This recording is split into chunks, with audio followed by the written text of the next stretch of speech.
Hi, hey. So, how does design thinking work? What is it about design thinking? Why is it so popular? Why is it working for a lot of people?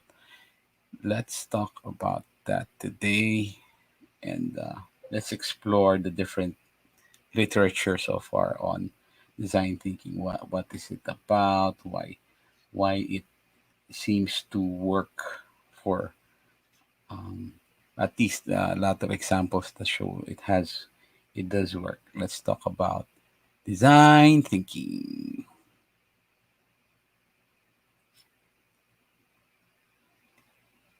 Hey, I'm Ellie. I am a customer experience head in a digital transformation office in one of the largest conglomerates in the Philippines and the founder of a 5,000 member nonprofit design community. And today, let's talk about this design thinking. This is design thinking. Let me just, yeah. So, how does how does design thinking work? How does it work? So, um, I have a couple of episodes. I have another video that I talked about design thinking, what to remember in the story of the Embrace infant warmer.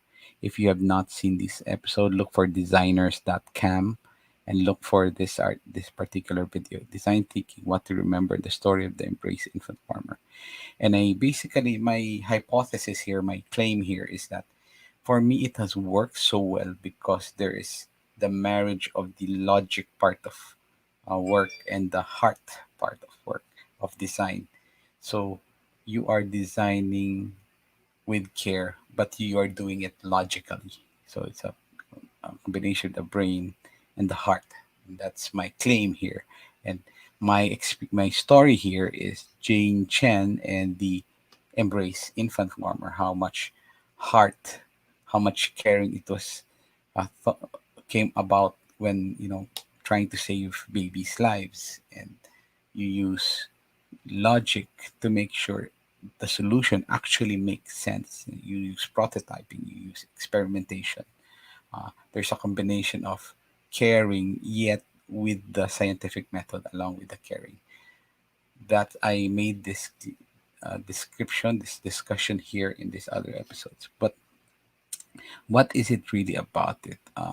There are two other things that I wanted to mention, and it's here actually mentioned as well in this article by Interaction Design Foundation, similar to what I have experienced before in my past work.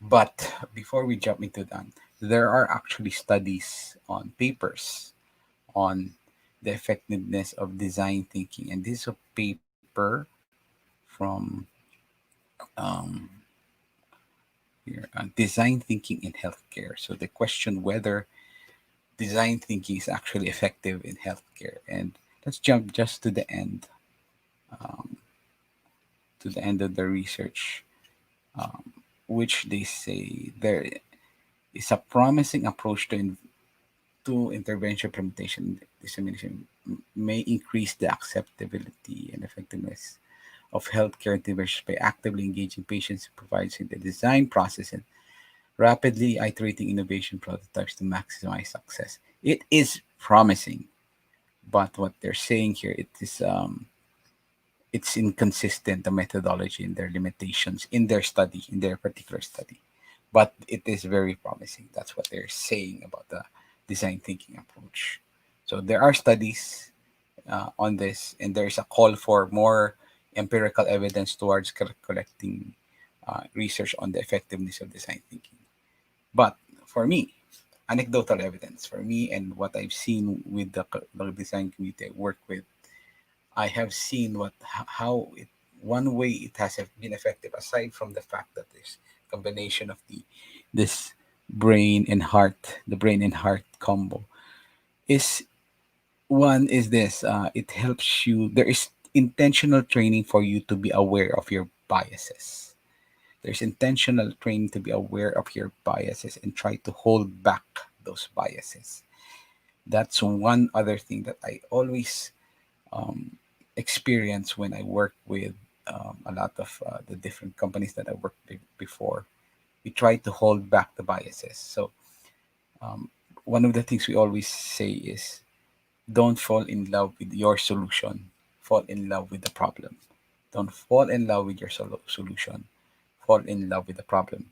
Because one of the dangers when we're working, when we're designing for something, we're making a product or designing a service, we immediately think of the solutions based on our experiences, based on our biases.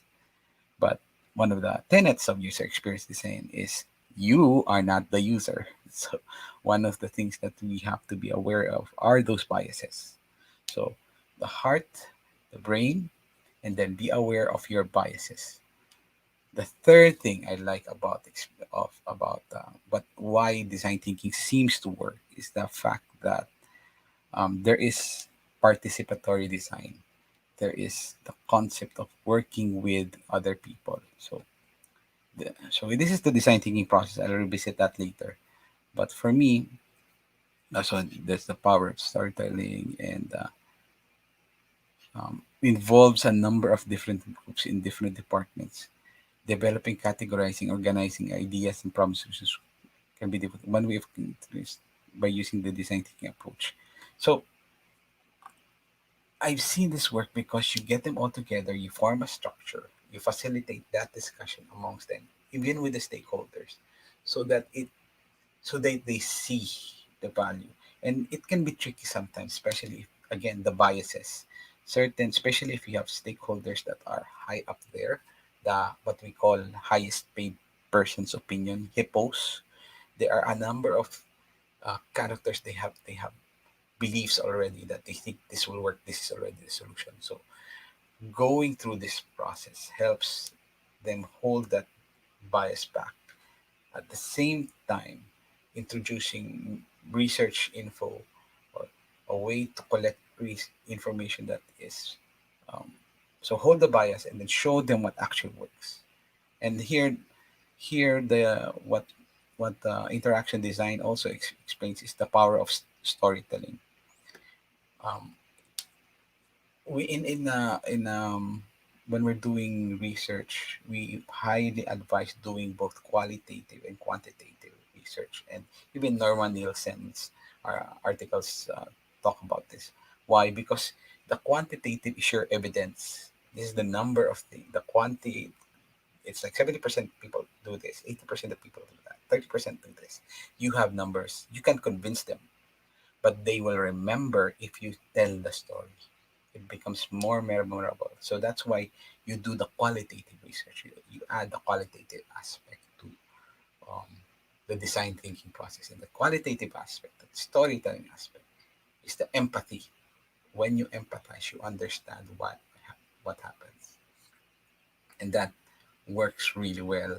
And in group situations, when you do that group situation, when you are together in participatory design, co-designing, when you tell that story and you show that evidence, it works extremely well in my experience, and it has worked for me. It helped me advance my career when I started to get people to think this way. Now, I didn't talk too much about design thinking. There are tons and tons of articles about the process itself, and I highly recommend the book by the actual book by Tim Brown, CEO of IDEO, who talks about the design thinking process, their design thinking framework. So, um, how does it work? For me, the brain, the heart, combining the brain and the heart, telling the stories. Brain and the heart also is qualitative, quantitative. We convince them, tell the story, and then remove biases. Again, our biases are really our thing that we have to be aware of. And tell your story. Okay? Tell your story. No biases, tell your story. And then group work, participatory design. For me, that's how design thinking really works, and that's what makes it really effective. Again, there are reviews about it, and it's very promising, but there needs to be more empirical evidence to support that, right? So we are in day. 21 of our learning experience design sessions. I hope you found value in this. We are, if you'd like to see the rest of the series, go visit ellie.cx. It's a YouTube channel with all the videos I talked about the past 21 days, 20 days, in case you missed any of them. Right? That's it for today. I'm off to my day job. Enjoy your day. I hope your day will be as awesome as you are. And so, bye bye now. Bye bye.